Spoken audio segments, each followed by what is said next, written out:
একটু আগে আমি তোমাদের একটা ভিডিও পোস্ট করেছিলাম, সেখানে আমি তোমাদের বলেছিলাম যে ও হোমওয়ার্ক করতে করতে আমার কাছে 2 মিনিটের রেস্ট চায়। তো সেই 2 মিনিটের মধ্যে ও ঘুমিয়ে পড়বে, 2 মিনিট না, 1 থেকে 1.5 মিনিট, মানে আমার যতক্ষণ হোমওয়ার্কটা চেক করতে লেগেছিলো সেই সময়ের মধ্যে ঘুমিয়ে পড়েছে।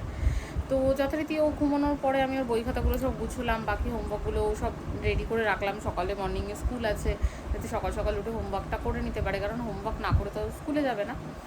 তো এখন আমি ওকে সরিয়ে ওর জায়গাতে শোয়ানোর জন্য এসেছি, যে ওকে সরিয়ে ওর জায়গাতে ওকে শোয়াবো। তো এসে আমি দেখি নতুন আরেকটা ব্যাপার,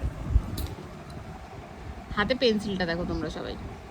আমি যে তোমাদের কতটা সত্যি বলেছি সেটা দেখো, পেন্সিলটা নিয়েই কিন্তু হাতে ওখানে রেস্ট নিতে গেছিলো। মানে ও এতটাই ক্লান্ত, আমি বুঝি না মর্নিং স্কুল কেন থাকে বাবা। এই মর্নিং স্কুলগুলো বাচ্চাদের ঘুমোনো একেবারে শেষ করে দিয়েছে।